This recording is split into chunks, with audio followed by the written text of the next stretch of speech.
Guten Tag, meine Damen und Herren. Ich begrüße Sie zur ersten Digital Economy Randnotiz. Was soll das sein? Nun ja, ich bin über ein Thema gestolpert, das ich ganz interessant fand, auch ein kleines bisschen skurril. Ich möchte dazu gerne einen kleinen Kommentar abgeben, allerdings ohne allzu tief in die Technik oder die Funktion einzusteigen. Darum keine Review, sondern nur eine Randnotiz. Bevor es losgeht, noch ein wichtiger Hinweis. Ich beschäftige mich hier mit Kryptowährungen, mit Blockchain-Technologie, mit Fragestellungen, die die IT-Sicherheit betreffen und mit den Anwendungspotenzialen neuer Technologien.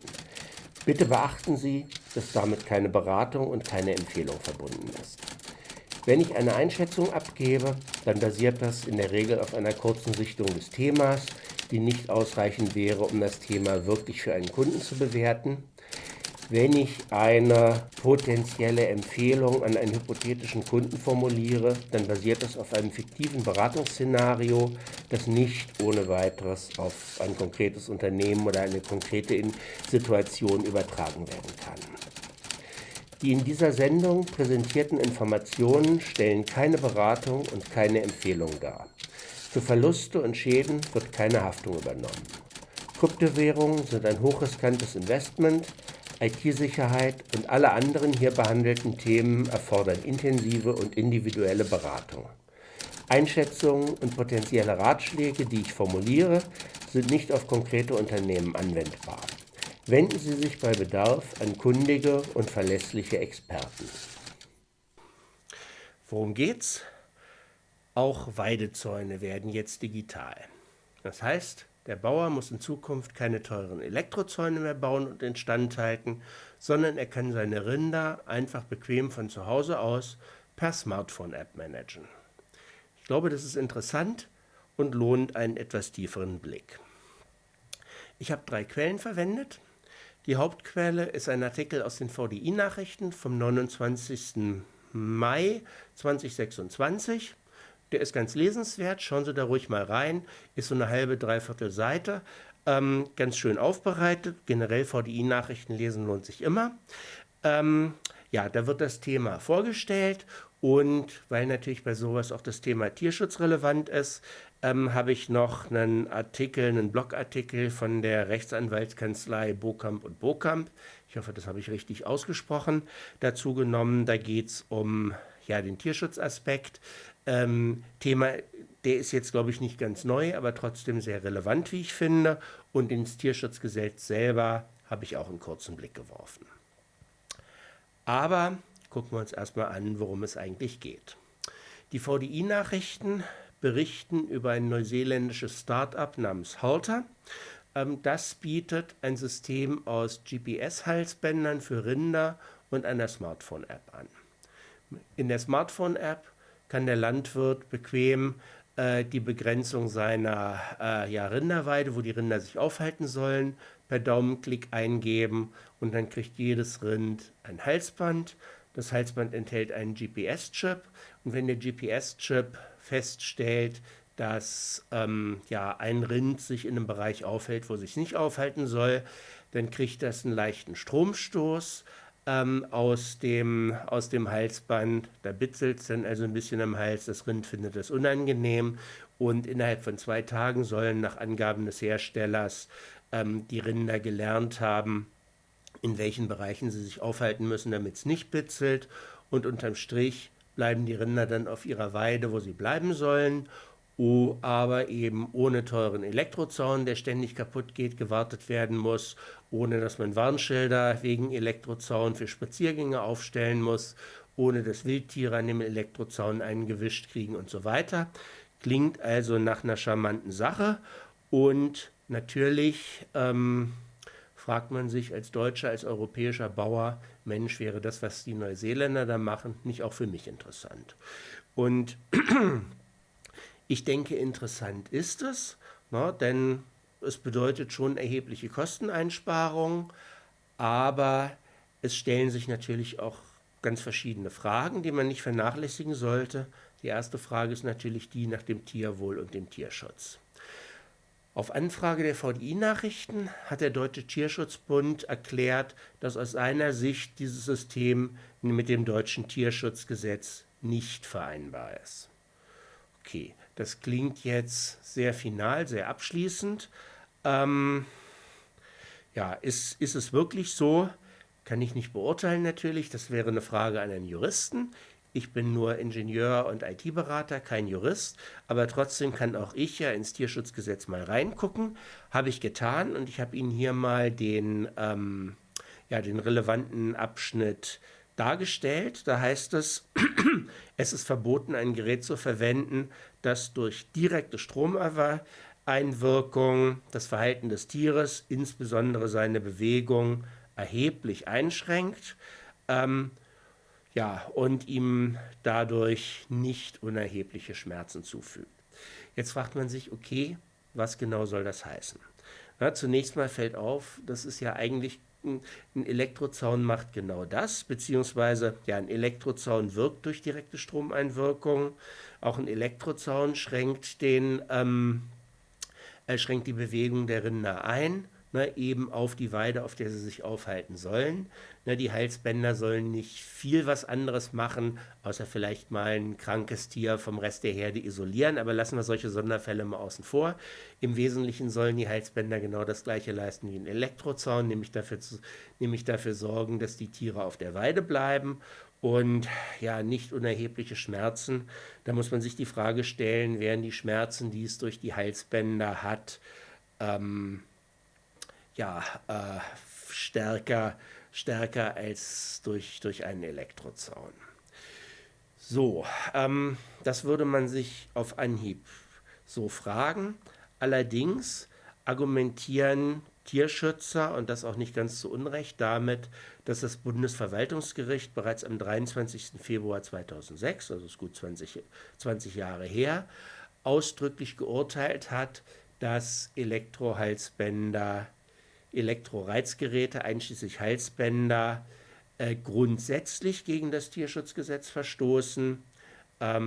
Und zwar nicht nur dann, wenn sie wirklich diese nicht unerheblichen Schmerzen zufügen, sondern schon dann, wenn sie grundsätzlich dafür geeignet sind. Das heißt also, wenn der Bauer seinem Rind ein Elektrohalsband umlegt, was geeignet wäre, dem Tier Schmerzen zuzufügen, nicht unerhebliche Schmerzen, wie es im Gesetz heißt, dann aber den Strom so schwach einstellt, dass die Schmerzen halt nicht mehr erheblich sind, also unerheblich, ja, selbst dann hätte er sich strafbar gemacht oder zumindest einer teuren Ordnungswidrigkeit schuldig, weil einfach der Einsatz solcher Geräte generell verboten ist, selbst wenn sie auch nur geeignet dazu sind und nicht wirklich dazu benutzt werden, nicht unerhebliche Schmerzen zuzufügen.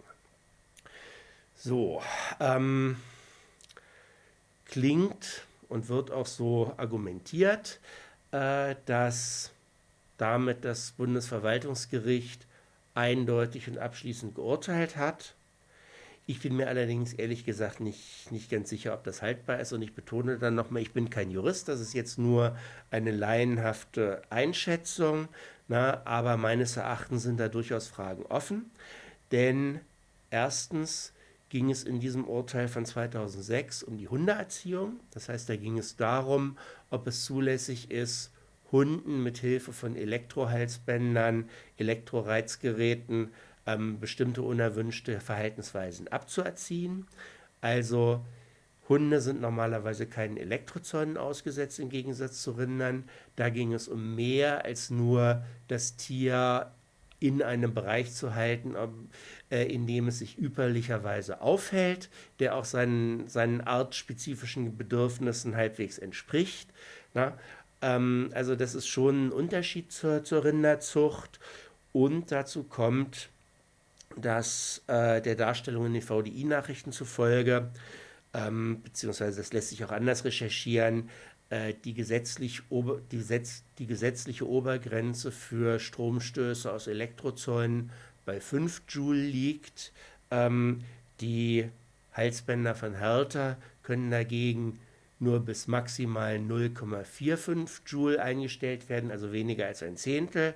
Nach Angaben von Halter fängt man da auch klein an und steigert bei den Rindern, wo es mit einer ganz geringen Stromstärke nicht ausreicht, steigert die ein bisschen. Nach Angaben von Halter sind da mit 80 bis 98% der Rinder maximal Impulsen von bis zu 0,2 Joule ausgesetzt. Alles darüber sind also Ausnahmen. Na, man kann das, es wird also offensichtlich auch individuell für das Rind eingestellt, so wie es sein muss. Das klingt schon, als wäre es eigentlich wesentlich tierfreundlicher als der Elektrozaun, der eben jedes Tier genauso trifft, ohne da individuelle Bedürfnisse, ohne individuelle Schmerzempfindlichkeit zu berücksichtigen, einschließlich Wildtiere, die damit in Berührung kommen, sollte man auch nicht vernachlässigen. Also ob das im weiteren politischen Diskurs, auch in der juristischen Auseinandersetzung so Bestand haben würde. Ich habe da meine Zweifel, ich kann es aber auch nicht beurteilen. Ich würde einem Kunden, der mich nach diesem Thema fragt, sagen, pass auf, da sind zwei wichtige Themen offen, nämlich zum einen das Juristische und das Politische. Das wäre meines Erachtens eine Sache der Interessenverbände, der landwirtschaftlichen Interessenverbände. Denn ein wichtiger Punkt, die 1,5 Zeilen, die zum Schluss unterstrichen sind, na, die eröffnen ausdrücklich dem Bund und auch den einzelnen Bundesländern die Möglichkeit, bestimmte Dinge zuzulassen. Also solche Elektroreizgeräte sind nur verboten, soweit sie nicht nach bundes- oder landesrechtlichen Vorschriften zulässig sind. Das heißt, das wäre also durchaus eine Möglichkeit für die Fachverbände, Interessenverbände der Landwirtschaft, da auf die Politik einzuwirken, dass entsprechende Vorschriften erlassen werden, die bestimmte Dinge aus diesem Bereich zulassen. Aber solange das nicht geklärt ist, würde ich sagen, es ist ein Risiko, sich darauf einzulassen. Ich würde einem Kunden da zur Vorsicht und erstmal zur Skepsis raten, auch wenn die Sache an sich gut ist. Oder interessant ist aus betriebswirtschaftlicher Sicht, ob sie für die Tiere gut ist, das ist der zweite offene Punkt. Denn, ja, ich hatte es gesagt, es ist schwer zu beurteilen, wie sich das für so ein Tier tatsächlich anfühlt. Das ist meines Erachtens Sache der Veterinäre. Das Problem ist, bis dato gibt es keine Studien, die da eine belastbare Aussage zulassen. Und da würde ich auch jedem Kunden raten, auch unabhängig von Gesetz und juristischen Risiken, sich auch die Frage zu stellen, ist er überzeugt, dass das seinen Rindern wirklich gut tut? Es klingt so, als wäre es tierschonend, tierwohlfördernd. Ob es das wirklich ist, ja, letztlich ist jeder Tierhalter selber für das Wohl seiner Tiere verantwortlich und ich würde da auch immer darauf dringen, dass ein Kunde, in dem Fall aus der Landwirtschaft, sich das auch unabhängig von dem, was gesetzlich zulässig ist, überlegt. Offene Fragen, die man auf dem Schirm haben sollte. Dann kommt noch meines Erachtens ein dritter Aspekt dazu, den man einem interessierten Kunden auch ans Herz legen sollte, denn ja, Deutschland ist nicht Neuseeland. Die Flächennutzung in Deutschland, die Flächenstruktur in Deutschland sieht ganz anders aus. Da, wo in Neuseeland Rinder gehalten werden, grenzen wahrscheinlich eine Rinderweide an die andere. Wenn nun eine Kuh gerade innerhalb der ersten 2 Eingewöhnungstage mal rüber auf die Weide des Nachbarn geht, um da mit ihren Rinderkollegen mal ein bisschen zu weiden, ich glaube, darüber kann man sich unter Rinderzüchtern verständigen. Wenn es um ein Weizenfeld geht, ein Naturschutzgebiet oder auch die Blumenrabatten vom Rathaus, sieht die Welt anders aus. Da kann man sich wahrscheinlich eine ganze Menge Ärger mit Nachbarn einhandeln.